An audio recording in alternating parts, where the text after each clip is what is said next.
Super Talk 99.7 WTN. It is the Matt Murphy Radio Show. If you're just getting off work, just joining us, turning on your radio, getting in your automobile, thank you for choosing us. There are a lot of selections on your radio dial, a lot of places you could go on Spotify, iHeart, TuneIn, and even on Talk TV side of things, YouTube, Facebook, Twitter, Twitch, and Rumble. And you selected us. And for that, I'm very grateful. Thank you so much for your time and consideration. 615-737-9986. I'm making people happy in some regards. I'm ticking some people off in other regards. And that means I'm doing my job. Thank you for being a part of our day-to-day. All right. Once again, 615-737-9986. We'll get to your telephone calls momentarily. The news of the day, Donald Trump making some huge announcements from an economic standpoint out of the state of Pennsylvania today. Before he made those announcements, had a couple of things to say about the Epstein, quote-unquote, files, offered his complete and total support for Pam Bondi. His attorney general said he believes she's doing a great job and that she has the ability to release anything credible that she wants to release. Let's see if she does so. In the meantime, closer to home and really impacting all of the Southeast. I wouldn't say all of the Southeast with that small of a plant, but it matters to us here in Middle Tennessee. There's been an effort to ask questions and, frankly, to shut down consideration for a methane plant in Cheatham County. Yeah, some would call it a natural gas. You know, the people that are supporting TVA in this, the people that are supporting the plant, are telling me that I'm being misleading by calling it a methane plant, which I don't know what they think natural gas is, but, I mean, that's what it is. You're intentionally trying to scare people. Well, I mean, it's a methane plant. I mean, it's what it is. One way or the other, doesn't need to be there. It's not a matter of electrical generation. It's a matter of how you treat people. And the TVA needs this type of pushback to maybe reset how they treat folks whose lives they are disrupting when they come into an area like Cheatham County and think that they can run roughshod over the citizens there because they maybe are poor or that they don't have a full understanding of what's going on. Well, enough is enough. And if you push back enough from a public relations standpoint, maybe you can get some answers, and maybe TVA will stop the manner in which they do their duty. And do it a little bit differently, a bit more consistent with the idea that we, the people, control all of this, not you, the government. And hopefully that is what has happened. If you're just joining us, Tennessee Valley Authority announced earlier today that based on feedback in response to our scoping process and at the Board of Listening sessions, as well as input from the TVA Board of Directors, the Lockertsville Road site in Cheatham County is no longer the preferred alternative for a proposed 900-megawatt generation facility. With input from community leaders, we're evaluating a site at a nearby industrial park, as well as other Middle Tennessee sites that will support economic development and address the increasing power demand across the system. We remain committed to delivering reliable, low-cost electricity to power the region's continued growth. Well, great. Great. Sounds good to me. How about you? The Democrats are lawless. We'll talk about that. I'll tell you what, before we go to the phones, let's go ahead and get our Gloria Johnson update. There's not much to update, but Gloria Johnson update. Representative Gloria Johnson continues to spat off at the mouth on the X machine. I would encourage you to call her office. No report back. So I mentioned yesterday in our update, we have a $4,000. I would love to get this bounty up to $5,000, but currently we have a $4,000 opportunity for Gloria Johnson. Gloria came after Tim Burchett and others for supporting the Medicaid portion of the Big Beautiful Bill. I invited Gloria and Tim on the program to debate or to discuss their respective positions on the bill. Tim has agreed. Gloria did not. I thought I'd sweeten the pot, and I offered her $1,000 to any non-political charity of her choosing. That pot of money has since grown to $4,000 and counting. All she has to do is come on the radio show for an hour and give her point of view on Medicaid. Hell, any subject of her choosing. I don't care. She claims that she'll meet voters where they are. She claims that she'll talk to anybody about anything until such time as someone has a difference of opinion, and suddenly she clams up and claims that it's not worth her time. So we want to make it worth her time. So $4,000 to any non-political charity of Gloria's choosing. All she has to do is come on the radio show. I called her office yesterday and talked to Kelsey, who is her secretary or assistant or whatever. Kelsey promised me that she or Gloria would call me back. That was the promise yesterday. She said, I told her who I was. I told her whom I worked for. I told her what we wanted. And she promised that either she or Gloria would be giving me a call back. And I have heard back from neither Kelsey or Gloria. And that is our one more horn for me. That is our Gloria Johnson update on Super Talk 99.7 WTN. Mike is next. Hello, Mike. How you doing, Matt? I'm great, Mike. I hope you are. I hope your shoulder is doing good. I really hope it is. Yeah, well, thank you. Thank you. Yep. All right. Now, the Epstein thing, so I'm not going to waste your time on this. The Epstein thing is growing. The Speaker of the House now has called for investigation. Speaker of the House saying enough's enough, get everything out in the open. The Senate now, a Judiciary Committee, is saying we need to get this out open. And when I hear Trump now trying to backtrack, and he's backtracking now, he's backpedaling, and the Democrats and the media are taking advantage of this because there is something there. And I'm going to take you back to 1974, Richard Nixon, back when we didn't have iPhones, we didn't have internet, we didn't have AI, but we had tapes, and people kept records. And back then, Richard Nixon denied everything in his second term, and he tried to dig himself out of it, and he got impeached and had to resign. He didn't. What I'm now he didn't get in. What I'm now worried about is Donald Trump. He's now starting to dig a hole for himself. He better get out of that hole, because when the dirt gets deep enough, the dirt's not going to fall right back on him. And now we got the Speaker of the House and the Senate Judiciary Committee paying attention to this. There's something there, Matt. All right, so do you believe that, one, Speaker Johnson called for transparency, and I'm all about transparency, right? That does not compromise an individual's right to privacy, particularly if they're a victim in this case. But I believe that there are other potential third-party individuals that could be charged. So you're saying, I'm trying to understand what you're saying, Mike. You're saying that if Donald Trump doesn't allow the people to see the Epstein files, that this is going to blow back on him like Watergate? I think that what's going on now is powerful individuals. Back then, it was powerful individuals. And today, it's very powerful individuals that don't want to get caught in a scandal that you say that there's nothing here, it's sex with children or whatever. That's a bad thing. That's just a moral thing. But it's not a criminal thing. What? Blah, blah, blah. Wait. Hold on. I don't mean to. Excuse me, Mike. I don't mean to interrupt you. But when people on the phone use language like "you said," then I pay close attention. What did you say I said? When powerful people. No, I'm asking you specifically. What did you say? You said. What did you say? Because I've never said it wasn't a big deal that children got raped. I said quite the opposite, Mike. When children are under 18 under our law, it's called statutory rape. And then when we had these little girls that came forward for years that got Epstein convicted and put in jail, those girls were under 18. Right. It's called statutory rape. And so the people that, and then they say, well, it's not that big a deal. These girls are brought down there. They were paid. Who says it? Who says that?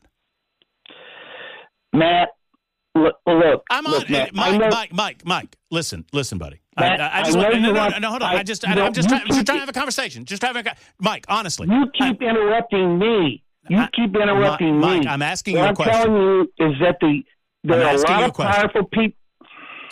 There are a lot of powerful people that do not want this to come out. I understand that. Mike Johnson and the Senate Judiciary Committee Nursing, this has got to come out. Mike, who says that child rape is not that big of a deal? That's all I'm asking. You said that people are saying that. Who? If you try to cover up this scheme, then you're complicit in it.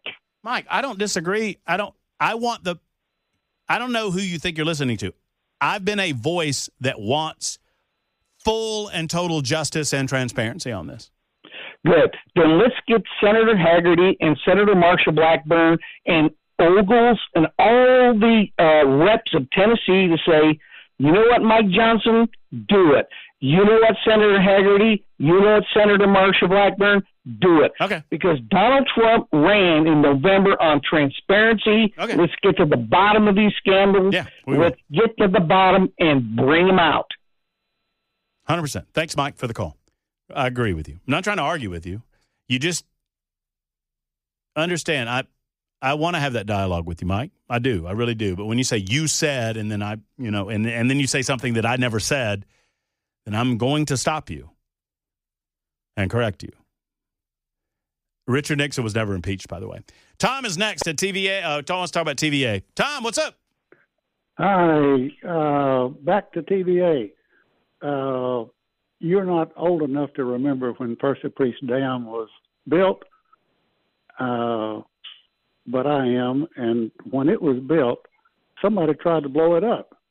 Do you remember that? No, I don't. But wow, yeah. Wow. Lyndon Johnson came, and somebody set a little something down below Percy Priest, and I would fish below it. So the reason, what I'm getting to is, it was revealed after that in the 60s that TVA does not rely on the military to protect their facilities. They have their, it's reported that they have their own military. And it was revealed during that time the number of 357 bullets that the TVA had purchased, and it was billions. And somebody did a report on what took place there, showing that they protected their own facilities, and if there was an event of some kind, they did not require the military to protect it. They would do it themselves. So these people that said that somebody came to their door with maybe bulletproof vests on,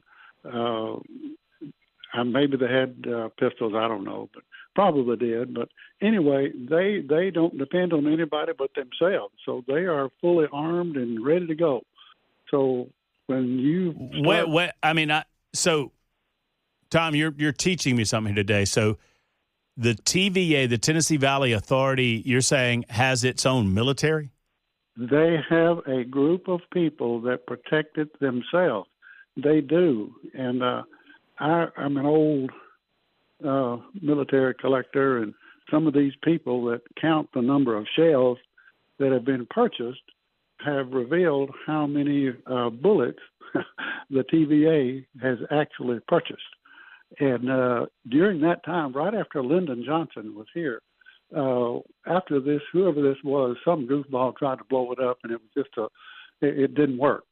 So it was just a small type of explosive of some kind. I don't even know what kind it was, but somebody did some work in there. Well, they have, revealed that they protected it themselves. Right. So, I understand that. I just looked it up. The TVA has a police department or a force. Yes. Is that what we're talking about? Well, yes, because they protect if there was a charge, and it's my understanding that if there was some kind of event that somebody made a charge against one of the dams, that they did not call the Army, they'd call the Air Force. They did it themselves. So what I was getting to was somebody found out how many bullets they had purchased, and their police force carried 357 pistols. So anyway, when they come to the door and knock on the door and they've got bulletproof vests on and pistols, I suspect that's probably the police force. They have their own, and I'm looking at some of the info now. No, this is good information, Tom. Thank you. An organization that large, yes.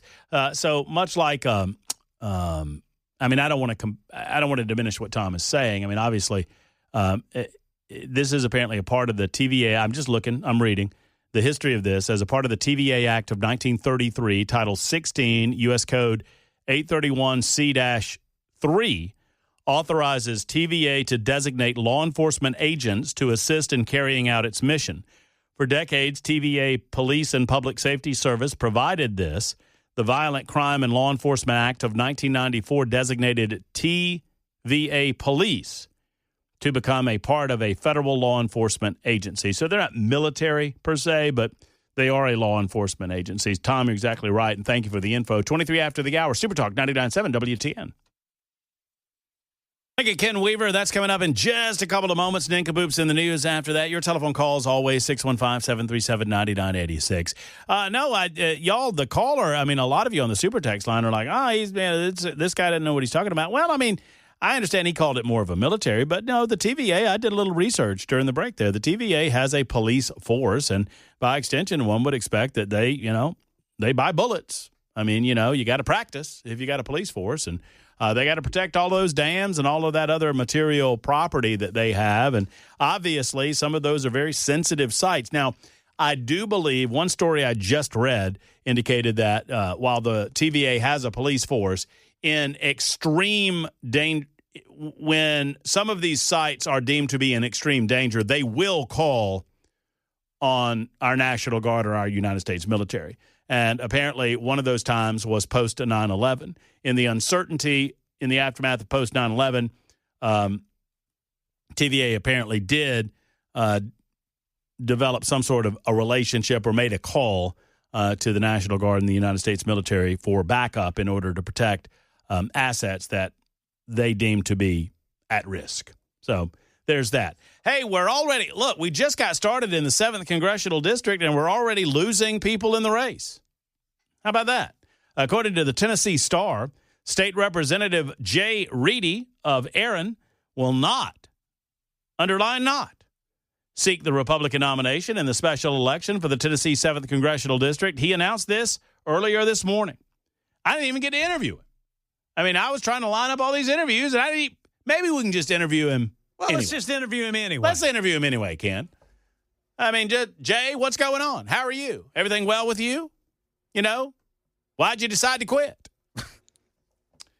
Reedy's withdrawal from the race leaves 7 candidates. So his decision to not run in the special election from the 7th Congressional District comes a day after U.S. Representative Mark Green endorsed Matt Van Epps. I have a question about that. If Mark Green endorses Matt Van Epps, which is fine,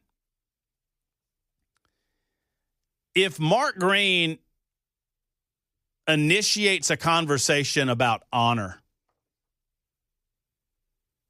in the first sentence of his endorsement, is it okay if Matt Murphy furthers that conversation with a discussion about what it means to be honorable when it pertains to Mark Green? I'm very sensitive to this, but I don't know. Just one of those, if you know, you know. If y'all know what I'm talking about, you know. And I don't want to go there, but I feel like Mark Green kind of went there. But maybe that's another discussion for a different day. Right now, the news saves me on Super Talk 99.7 WTN.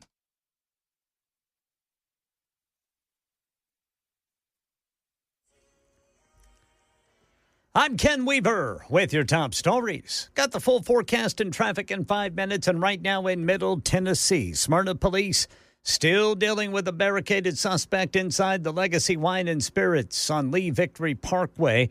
It all started at 1 o'clock today when police say that suspect opened fire, fired about 5 rounds inside the store. Fortunately, no one was hurt. Everybody got out okay, but the person firing the shot stayed, and as a result, you've got multiple law enforcement agencies there on the scene trying to bring this person out peacefully. As you can imagine, all roads leading to Legacy Wine and Spirits there along Lee Victory Parkway in Smyrna are closed for the time being. Elsewhere in Middle Tennessee, the Tennessee Valley Authority says it is no longer considering building a methane plant at the Lockertsville Road site in Cheatham County. The agency drew the ire of many in the public for suing property owners to force them to allow agents onto their properties for surveys.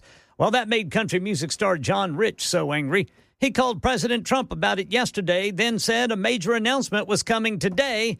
And here's what he tells WTN's Matt Murphy about the TVA's about face. We, the people, are very powerful when we all pull in the same direction. So, like I said, I'm so happy for that county, all the people that were about to lose everything they've had. TVA says while Lockertsville Road is no longer the preferred site for the methane plant, they are evaluating a site at a nearby industrial park, as well as other Middle Tennessee sites that will support what they call economic development and address the increasing power demand across the system. And House Speaker Mike Johnson now breaking with President Trump and calling for the Department of Justice to release all of the Epstein files. Speaker Johnson telling the Benny Johnson podcast today, Attorney General Pam Bondi needs to release all of the files and explain what documents she was referring to when she claimed they were all on her desk. I like Pam. I mean, I think she's done a good job. We need the DOJ focusing on the major priorities. So let's get this thing resolved so that they can deal with violent crime and public safety and election integrity and going after Act Blue and the things that the president is most concerned about, as we are. So I'm anxious to get this behind us. Republican Senator Josh Hawley calling for Jeffrey Epstein's convicted associate Ghislaine Maxwell to testify before Congress. That's the latest news. Traffic and weather next. I'm Ken Weaver, WTN News. Super Talk 99.7 WTN, Matt Murphy, and you. It is, hey, how are you? Hope your ride home is going well. I was just, I was looking at some of this, man, oh, man. People are getting hit hard on the loop. I mean, my goodness. I mean, all this red. I mean, it makes you happy to drive home at 7 o'clock at night. I'll be honest with you. I mean, working until 7 o'clock is a pleasure because I get to talk to you guys, but it's also a pleasure that all this junk clears out by then. Man. It's a clear shot home. We got there's that, Ken, you've been following this. There's that accident on 65. Was that southbound? North? Let's see here. Which one? Oh, 65 southbound past Armory Drive. Oh, yeah. I'm looking at Left lane is blocked. It's backed up all the way to the South Loop. Oh, yeah. That doesn't sound fun, Ken. No, and then 24 is its normal bright ruby, even, dare I say, crimson red. Yeah. Right there, the 24-40 split. Yeah. Oh, boy, oh, boy. 440 both directions between 65 and 24 is just, I mean, it's brake tapping going. I got that from Brother Jack Womack. Brother Jack Womack is the smoothest traffic reporter you've ever heard. Oh, my goodness. He'd just say, yeah, a little bit of brake tap. A little bit of brake tap between 24 and 65. How's 40 East looking, Ken? 40 East right now, it's red. It's both directions. Red both directions between the loop and then the eastern split. And then it's red all the way over to the airport. Red. Just like a good Georgia Bulldog butt whooping. Red. Red on that fanny. Red on our screen. That's right. I feel bad for you, and I'm sorry, y'all. I mean, bearer of bad news. I used to listen to, back in the day, we were talking about radio earlier. Yeah. I used to listen when I was in college in Carrollton, Georgia, at West Georgia College. Oh, yes. Listen to Atlanta radio. That's where I cut my teeth. That's where I learned that I was a libertarian, listening to Neil Bortz over there. But I also, Captain Herb Emery.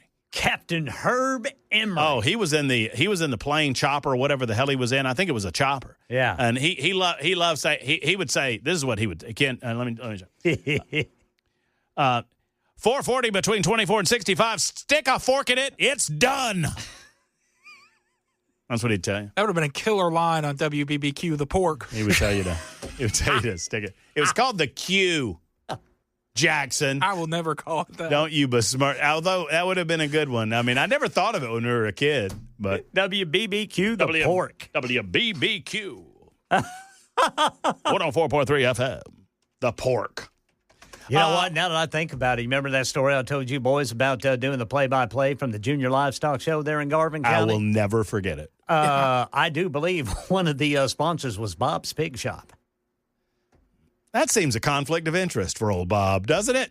Bob was scouting out future talent. Yeah, that's exactly right. He was liking those pigs that I was describing. Depending on your description, Bob's coming on down. He's going to buy him a few. I'd have to say, and boy, they got some big old thick hocks on this hog, Bob. Oh Lord, let's get him in here. Let's get him in here. We're mass communicating. Hey, speaking of mass communicating, it's time for Nincompoops in the News on Super Talk 99.7 WT. When I point, you go ahead and you hit the thing and hit the button and go ahead and hit it.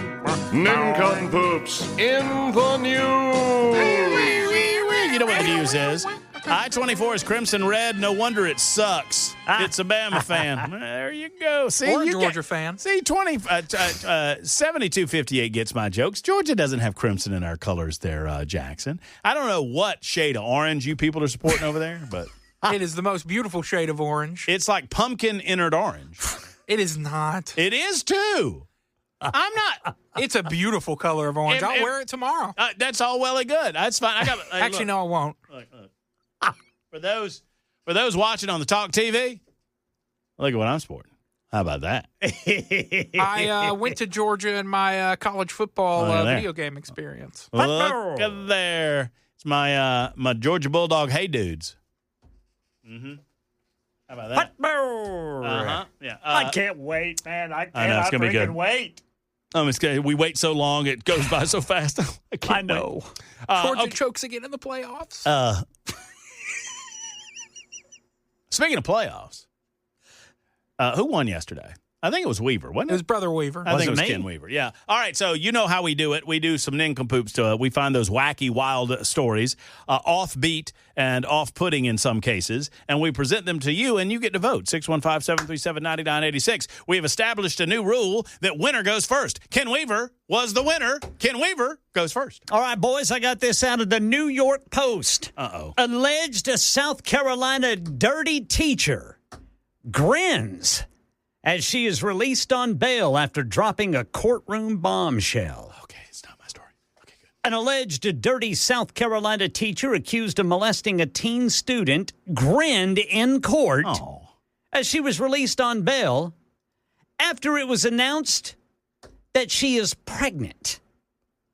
She grins. No. 33-year-old Nicole Ballou Callahan, charged with 3 counts of criminal sexual conduct with a minor over an alleged affair with a teen boy, beginning when that boy was just 14. So that means it went on for a while, starting when he was 14.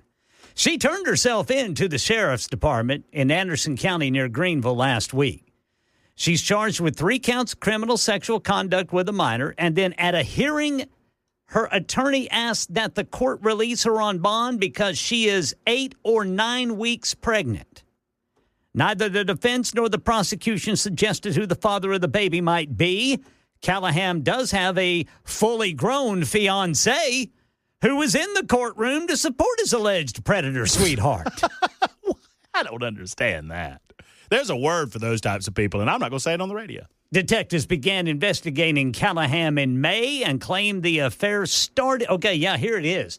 It started 4 years ago with this 14-year-old. No. The relationship intensified as she reportedly signed the student out of school, transported him to practices, and served as a supervisor for after-school activities. These repeated interactions led to a prolonged pattern of abuse, which was corroborated by search warrants and ongoing cooperation with the victim's family. So there's a picture of her sitting there smiling whenever it's announced she's pregnant. And how long has she been engaged to be married to this fella who is supporting her? He's the nincompoop. Have you guys ever seen? That's a good turn, Ken. You're right. I was trying to figure out who the nincompoop was, and she's too awful to be a nincompoop. He's the nincompoop. What kind of moron are you? Yes, sir. Yes, Jackson. Sorry. Have you guys ever seen That's My Boy? Adam Sandler, Andy Samberg? I have not. This is the exact plot of that movie, playing out in real life. That's awful. Wow. I got to cleanse your palate, folks, from that awful story out of the New York Post with my awful story out of the New York Post. I was very concerned that Ken Weaver had my New York Post story, but there's a lot of New York Post stories like this one. A bitter Texas divorcee is facing felony charges in a botched plot to kill her ex-husband first by hiring a hitman who got cold feet, and then by trying to send him chocolates laced with fentanyl as a congratulatory gift for his new engagement. Goodness. Pamela Jean Stanley, 63, was caught on tape by an undercover officer with the Parker County Sheriff's Special Crimes Unit inquiring about injecting fentanyl into a box of high-end chocolates that she wanted to deliver to her newly engaged ex, 66-year-old Jeffrey Koth.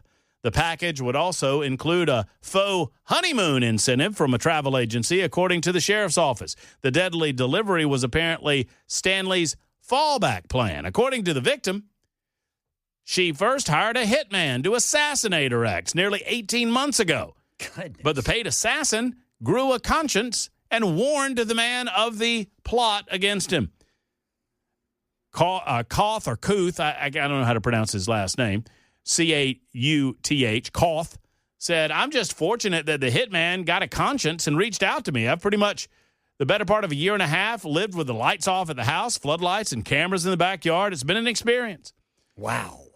Koth alleges that his wife wanted him dead so she could covet his son's inheritance and reclaim the home they shared before their 2020 divorce in an act of, quote, hatred and revenge. I'm a lucky fella. I'm just thankful that he's behind bars. Stanley was finally caught after undercover officers lured her into a fake purchase of what she believed to be fentanyl in a motel parking lot in late May, cuffed immediately after the sale. My question to you, men, if you received chocolates from an unknown person or from someone that you thought was not fond of you, would you eat them? No.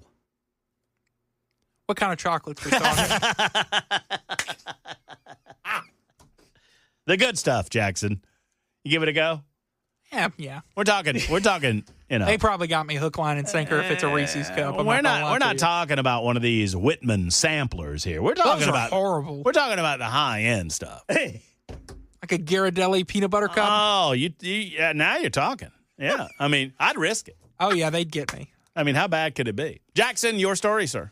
I wouldn't be nincompoops without somebody being naked. No, sir. Women arrested for arson after being found naked near apartment fire. The Clay County Sheriff's Office in Fleming Island, Florida, reported a woman was arrested after investigators said she set fire to an apartment that was believed to be occupied at the time. This happened on July 10th at the Cobblestone Eagle Harbor Apartments in Fleming Island. Deputies say they were first called to a nearby park for reports of a woman behaving erratically. There they spoke with a man who claimed the woman had been acting strangely. Around the same time, firefighters responded to a call at an apartment just a few minutes away. Inside, the crews found severe fire and smoke damage throughout the unit. The carpet, stairs, walls, and several rooms were all burned to a crisp. The woman accused of starting the fire, Emily Ann Dunaway, was found hiding naked in the woods nearby. She was given a blanket and later some clothes before being taken into custody. Well, it's nice of them to give her some clothes before they put her in the pokey. Yeah. Yeah, that's good stuff. Naked and setting fires. Man, oh man. Yeah, do you think she took her clothes off after she set the fire, or do you think it was a naked fire setting? It's a solid question, Jackson. That is a good question. I would believe that there is some sort of exterior influence that created her desire to start the fire, and I think that same influence probably led her to be disrobed prior to the setting of the fire. Or is she a genius? She knew her clothes would smell of smoke. Oh, so she just goes ahead and gets rid of those. Ditched the clothes and was naked in the woods. You know, this she may not be an nincompoop. I may be disqualified. I just, so how does that absolve her of the guilt? Now she just smells of smoke and I don't she's smell naked. like smoke. Were you naked outside? Yeah, but I wasn't peeing. One of my favorite nincompoop stories of all time. 52 after the hour. This was an actual story from Slapout, Alabama. Slapout, Alabama, which is a real town. A guy's neighbor called the police and said, our neighbor is outside in his front yard naked again, and he's peeing. Oh. And so the cops went to the guy's front door and knocked on his door, and he came to the door. And he didn't have any clothes on coming to the door. And they said, sir, have you been outside naked? And he said, yeah, but I wasn't peeing. Nincompoop. Did they arrest him? Well, yeah, you can't go around peeing in your front yard. He was on his property. You can't do that, Jackson, as much as you want to. You can't. I mean, the balcony of one of these high rises is your property, but if you let loose off of that balcony, you're going to get arrested. I promise you. There you go. That's how we play Nincompoops in the News. Vote Weaver, vote Jackson, vote Murphy, and we'll tally those things up. We'll get to Wade, and your call's coming up next. It's 53 after the hour. You're listening to Super Talk 99.7 WTN.